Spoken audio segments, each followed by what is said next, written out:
दो मित्र थे, दोनों बंबई धन कमाने के लिए गए। छोटा मोटा ऐसे ही कार्य करते करते थोड़ा धन हुआ, फिर दुकान खोली, फिर और धन। एक समय आया, दोनों ने मिलकर एक होटल खोला। बहुत पैसा एकत्रित होने लगा होटल से। एक के मन में दूसरे के प्रति द्रोह पैदा हो गया कि इसको अगर मार डाला जाए तो पूरे होटल के मालिक हम हो जाएंगे। मारने में क्या लगता है, भोजन में पेय पदार्थ में जहर मिला के दे दिया, वो मर गया। अब तो अकेले मालिक। जब गांव लौट करके आए तो गांव वालों ने पूछा, वो तुम्हारे साथ गया था? बोले बस वो थोड़ी देर ही साथ रहा, इसके बाद वो कहाँ चला गया मुझे कोई पता नहीं। साफ बच गए। अब गाँव में आकर खूब जमीन खरीदी, बढ़िया मकान बनाया। बम्बई से तो चल ही रहा था होटल से। कुछ समय बाद ब्याह हुआ। ब्याह होते ही 1 वर्ष बाद लड़का पैदा हुआ। लड़का पैदा तो खुशी ही खुशी, आनंद ही आनंद छा रहा है। धीरे धीरे लड़का सयाना हुआ, उसे अमेरिका पढ़ने के लिए भेजा। खूब पैसा खर्चा कर, क्योंकि पैसा है। अब कैंसर हो गया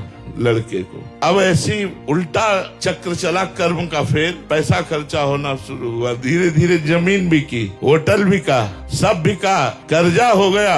अब पैसा खर्चा करने के लिए नहीं। तब लड़के को बीमारी अवस्था में फिर घर लाए और पैर छाती से लगा के उसके रख के रो रहे थे, बेटा अब क्या करूं? तो उसने कहा, बेटा अब क्या करूं? एकांत में जो जहर दिया था उसी का कर्म फल तुम्हें देने के लिए मैं आया हूँ। मैं तुम्हारा बेटा नहीं। देख, तेरा सर्वनाश करके अब मैं जा रहा हूँ और तू जीवन भर अब तड़पेगा और दुखी रहेगा और कष्ट को भोगेगा। यदि आप पाप कर्म करेंगे तो आपके घर में ही वो पाप कर्म कोई रूप लेकर ऐसा पैदा होगा जो जीवन भर आपको दुख देगा, क्लेश देगा, अशांति देगा।